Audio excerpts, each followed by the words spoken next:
Hello again. Let's begin the press conference for the 29th expedition flight to the space station. First, let us introduce the crew. Anton Shkaplerov, commander and flight engineer for the station. Anatoly Vasilievich Ivanishin from the Russian space station. He will be a flight engineer on the ISS. NASA astronaut, flight engineer and commander of the crew. Mr. Ivanishin and Antonich from the space station. Sergei Nikolaevich from Roscosmos, Russia, flight engineer and flight engineer for the ISS. A NASA astronaut, a flight engineer and commander. Also, we have head of the corporation, Sergei Krikalev. Now we have already performed the commission for the preparedness of the flight. Okay, better sound. Okay. We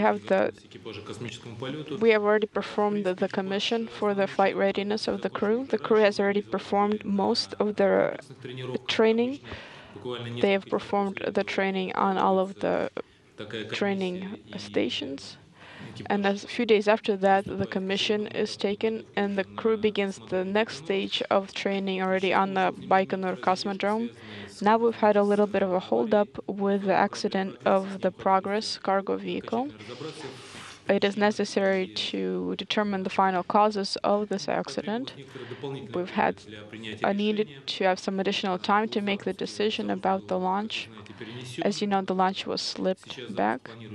Now it is planned for the 14th. Based on the results of the commission, the crew is determined to have performed the first stage of training, and the recommendation has been given to prepare the final stage of training on the Baikonur Cosmodrome. As you well know, cosmonauts usually arrive at the Cosmodrome and then begin their final training for the program, the flight program. And the first stage is ready, and now the crew begins the next stage a few days later already on the Cosmodrome. This is planned for the 31st, as far as I understand. Yes, the 31st they will fly to Baikonur, and just trying to answer some of the questions that you may have. What has the crew been doing all this time? Since the launch of the vehicle was slipped a little bit, and since there was a slight extension of the crew on board that is on board right now, but it's just a few days, just a week. So the amount of time that the crews will be together has decreased. And so we've had some extra time right now before the crew arrives to Baikonur, and the crew has been preparing for the handover because they will have a little bit less time of the handover right on station. So as a result, we've added additional training for the handover. They've been speaking with the crews that have been already on station, the previous crews that were there, to get a better picture, better understanding of how the handover is going to happen. But this is nothing new. We've had this shortened period of handover several times over the last few days, and also I participated several times in a short handover period of just a few days. And so in this case, the crew has been prepared even better for the handover while still on the ground. So these are just some general words. If you have more specific questions, please go ahead. Thank you. So, gentlemen, first of all, I want to let you know that I want to congratulate you with this flight, that you are ready to go. And I know there are some changes. And congratulations that everything went well. And here's the traditional question about the talisman. What are you taking with us? And if your friends and family will be there to send you off. Yes, there is a tradition. We're all taking small talismans with us. I'm taking a little toy that my little daughter gave me. It will play the role of a zero gravity indicator. We'll hang it on a small string in the habitation module, and then after the launch, once we reach space in about 10 minutes, once this little toy starts flying, it will tell us that we have reached zero gravity. We are in space. This is a good luck charm to show that the launch for the launch to go safe. This is a small toy. It's like a small little birdie. It's kind of a cute little thing. My daughter really loved it, and so she asked me to take it along with me to space, and of course to bring it back to her. And what else are you taking? I also had the opportunity to take a small icon that I was given in Sevastopol. This is the place where there's the Vladimir Cathedral. It's a special place because based on folklore, in the Orthodox faith, the ruler was actually Christian there. The ruler's name is Vladimir. So you can say that that was the birthplace of our Orthodox faith. And the priest in charge of this cathedral, he gave me personally the icon so that the icon would bless our trip, it would bless our launch, and I will also be bringing the icon back. Thank you very much.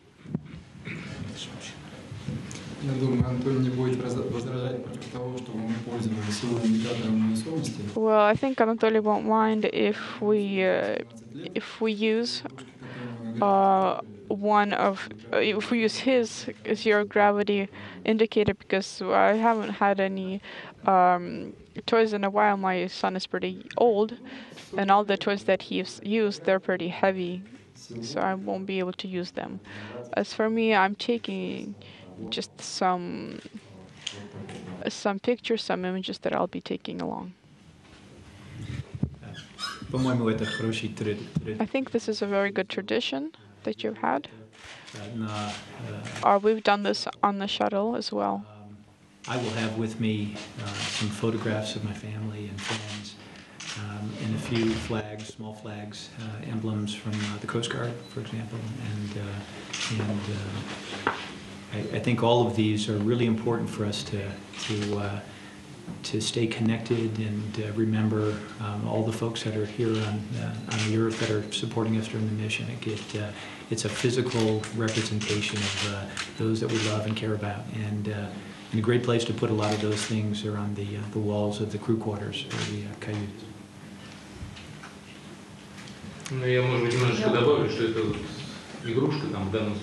Well, I just want to add that this toy is not just an indicator of zero gravity, but also of an overload.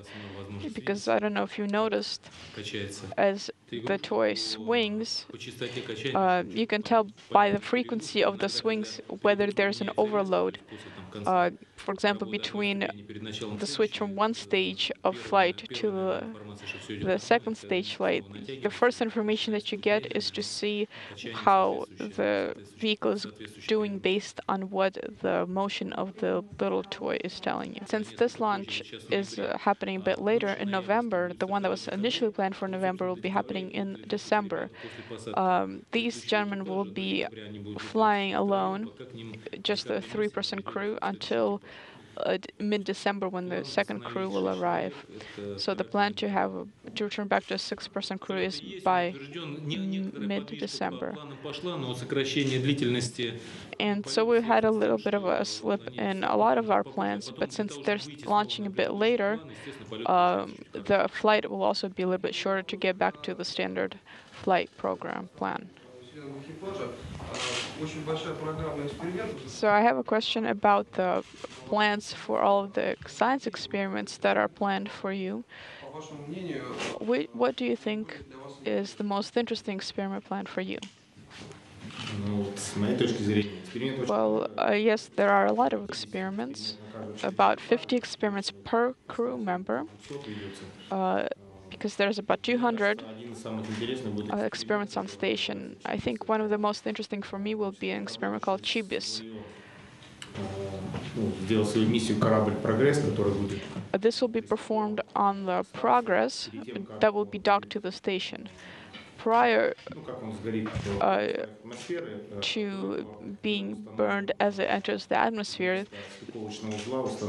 there will be a special container which will contain a satellite, which is called, which is the experiment Chibis. So after undocking, the Progress vehicle will be about 500 kilometers away from station at a point at which this container with the satellite inside will be launched away from the shuttle. It will orbit around the Earth as the Progress moves into Earth. This is only just the second type of this experiment. The first experiment, similar to this, was much smaller, so I think this will be a lot more interesting. Our task will be to install very carefully the experiment so that the docking and undocking of the Progress would go nominally. And we've got, I think we've already said, we've got several hundred experiments that will be done during our time on board Space Station. For me, some of the most interesting, although not necessarily the most enjoyable, because often we're the subjects for them, but some of the most interesting are the ones that study how human beings adapt to spaceflight. And these experiments take a global look at how the human organism changes in space. A lot of those changes are very similar to some of the changes that people experience here on planet Earth during the normal aging process. So to me, these represent ways that we can get direct benefit from the space station that helps people here on Earth, but also from the perspective of an astronaut or cosmonaut, it also represents a way that we can make spaceflight safer so that we can become truly a spacefaring people.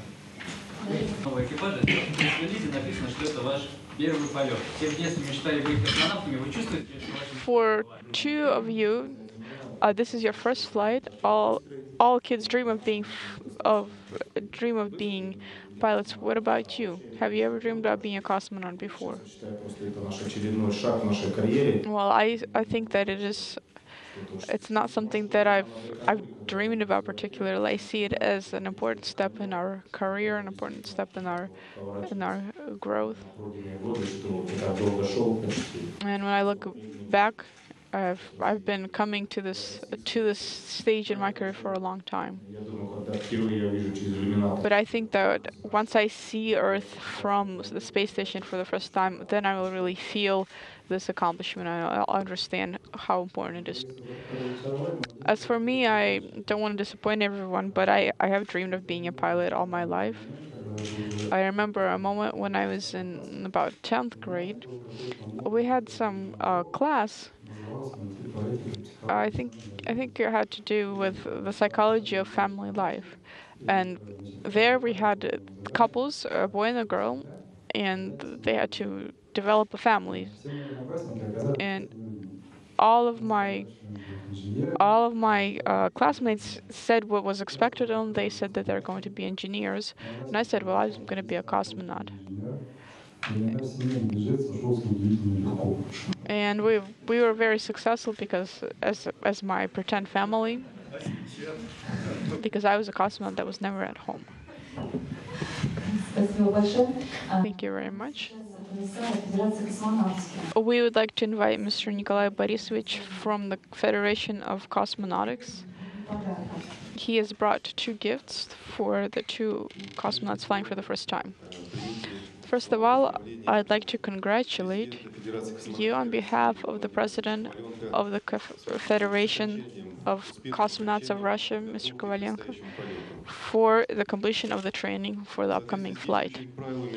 And in accordance with the International Flight Organization FAIE, all crew members who are getting ready for their first flight, they are to receive a special identification card, an international identification card.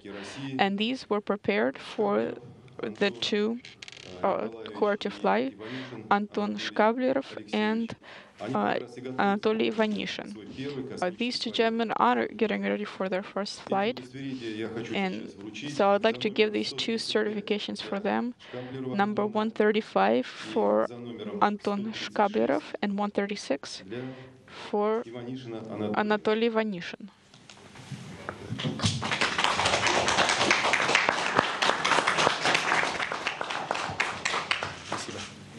Thank you. Thank you so much. Thank you. They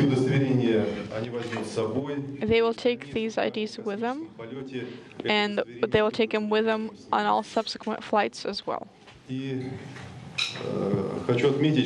I'd like to note that this certification has international immunity. It is in 5 languages written.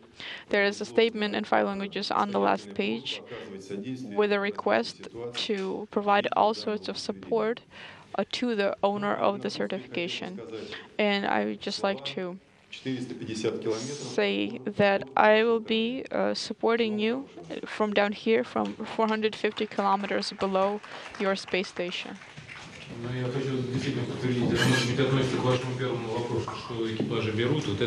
And just to add on to what the crew will be taking with them, this is actually the only identification that the crew members will be taking with them to flight. I also received such a certification a long time ago before my first flight, and 6 times it's come with me. So I hope that they will also take it along, and there will be a long history written up in those. Thank you. Next question. You to fly on this flight, particularly, and if anything, the crash of the Progress showed the continuing risks of flying to space. Why is it worth the risk to become a spacefaring people, like you said? I think that we've learned something recently, and we've relearned this lesson many times over the years, and that is that spaceflight is very difficult. It's one of the hardest things that human beings have ever tried to do, and it's going to continue to be that way for quite a long time to come. But I really believe that it's humanity's destiny to fly in space. This is what we're meant to do, and it's by overcoming the challenges that we have that the space program gets safer. The Soyuz rockets will be safer than they've ever been. The space shuttle, after our experiences with Challenger and then with Columbia, became safer than they had ever been before. And with each of these things, we make spaceflight in general safer. And that's a normal process, and it's a good opportunity for us to work together, all the partners of Space Station, as human beings in this great endeavor. So in general, right now, I think we've got a great opportunity to build a whole host of new vehicles that will get us to space in many different ways. I believe that we'll continue to explore space, and we'll do it better and better, and we'll do it together. And I'm just delighted to have a chance to fly with these great crew members and friends, and to help continue the voyage that we've all set out on in spaceflight. So human beings should do this. We will do this. We'll do it better and better. And at the risk of being too long-winded here, let me just say one thing as an example, a concrete example about how we learned from this lesson and actually made things better. Ordinarily, we have 2 months or 4 months of handover time on orbit. This time we have maybe 5 days.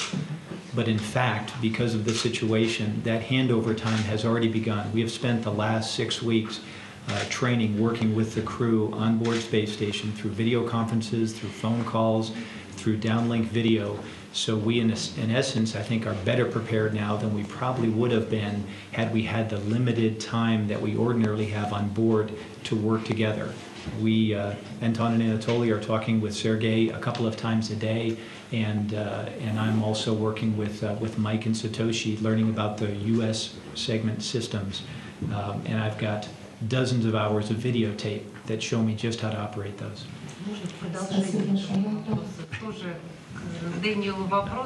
I have another question for Daniel. So you're flying on the Soyuz for the first time.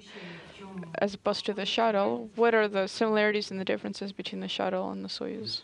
To me, the Soyuz is like a sports car, where the shuttle is like an 18-wheeler, and I'm very much looking forward to the ride uphill on the Soyuz. And I think it'll be maybe a little bit, there'll be less room to move about in on board Soyuz before we dock.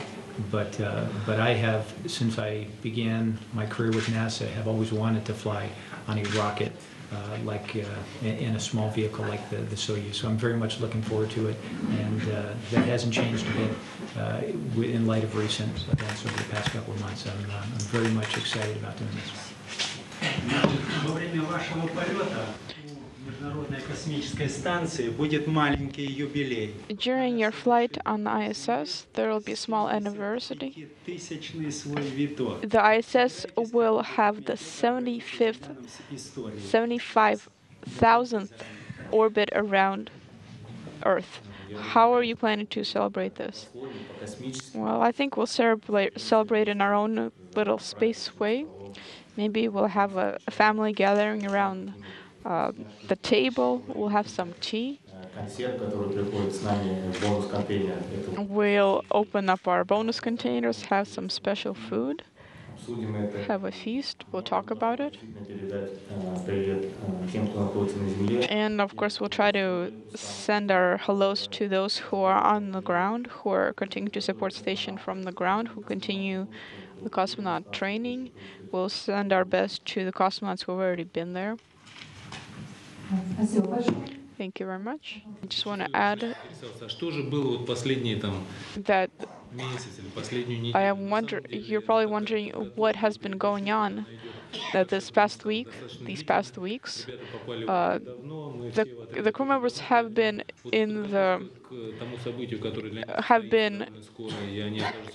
cosmonauts for a long time. They've been undergoing training for a long time, and so they are fully ready. And so it is hard to say what nuance specifically makes the difference. It may be that it's the training that helps in flight. It may be just an unofficial conversation over tea that information ends up being more important on the flight. But I want to stress that this is nominal training, and they're fully prepared. And what is going on right now is additional training, but they're not overloaded in any way. There's been a lot said about the crew who is on station. You've been speaking a lot with the crew. What are the advices that they're giving you? Because they've had a lot of experience on station.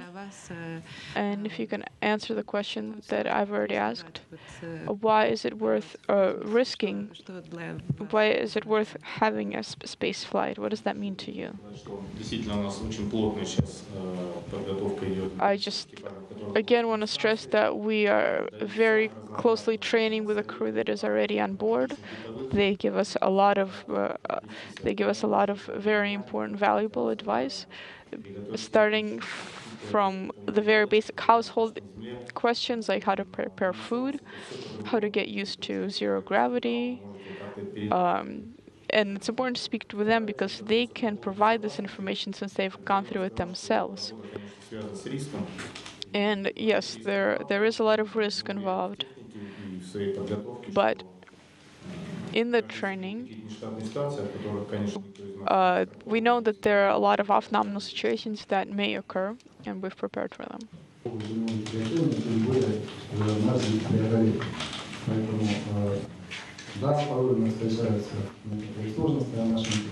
Yes, there are difficulties, there are complications in what we do, but fortunately it's a pretty rare thing that happens, and so I think we need to continue to move forward.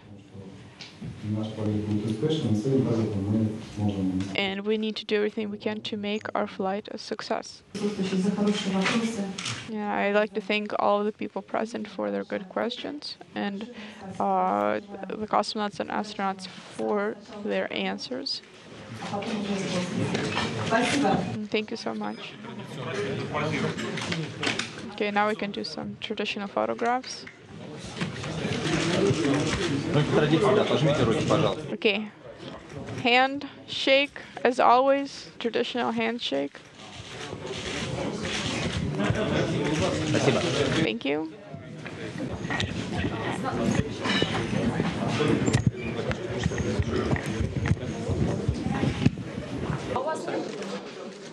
А что вверх ногами держишь, Антон? Почему? Нет, Антон. Все, пошли. Спасибо большое. Okay, thank you.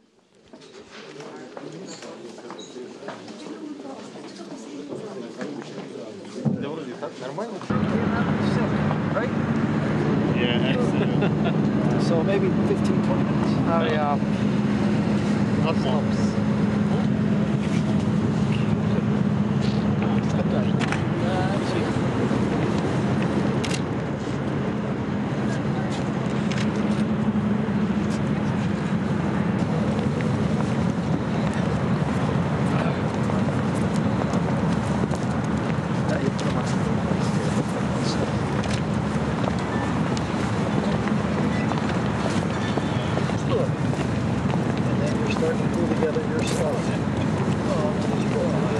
Как твоя охрана? Бодигард? Как будто я в милицию уже велосипед. Сейчас посидеть, а там пройдете, потом вас проводят.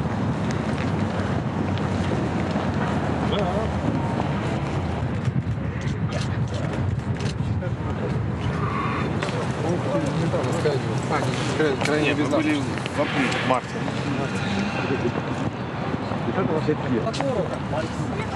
Мне это коробит. Здесь место для прохода есть. Так.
This is one of the great traditions that we typically do before missions here. Every cosmonaut, every astronaut that flies aboard Soyuz will come here and visit Red Square and basically just pay tribute to the folks who kind of laid the foundations of the Russian space program. Yuri Gagarin, Sergei Korolev, and the others who kind of paved the way for the Russian program here. So it's one of a lot of very neat traditions. We've got many on that we also do in America, the United States, but this is kind of special, a lot of history here.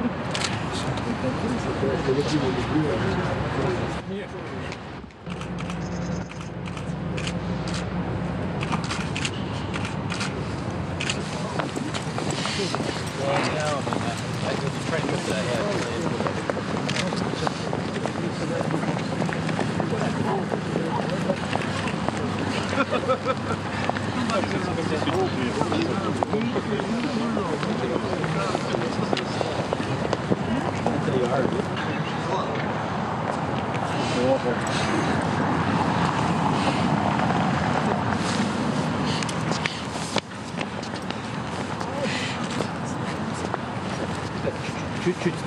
Пожалуйста, внимание.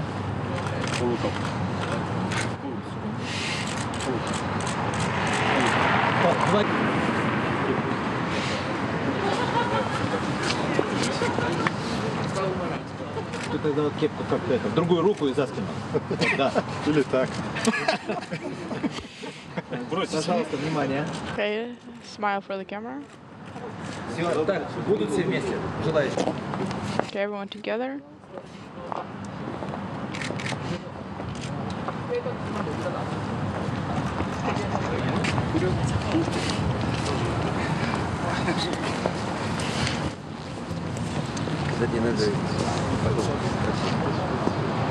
Царь колокол. Bell. Царь bell. Yeah, there was a big fire.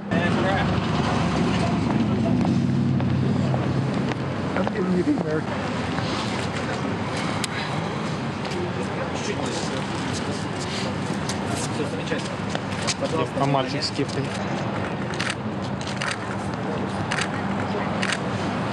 Так, два экипажа вместе. Да, вот.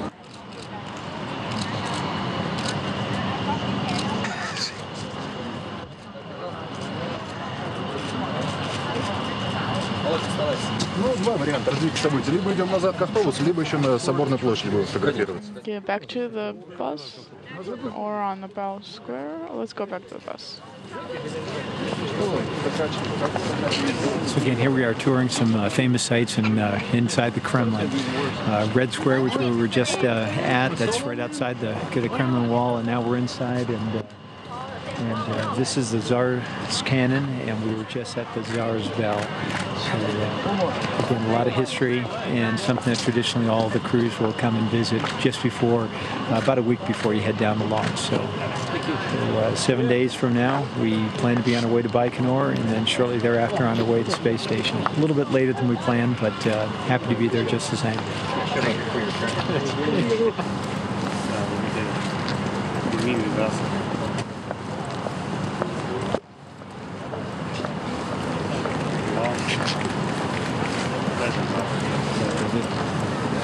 Not leather, but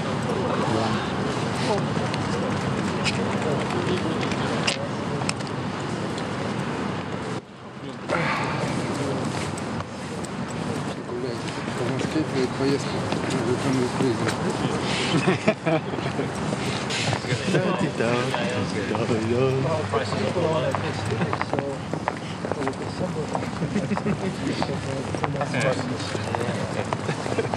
в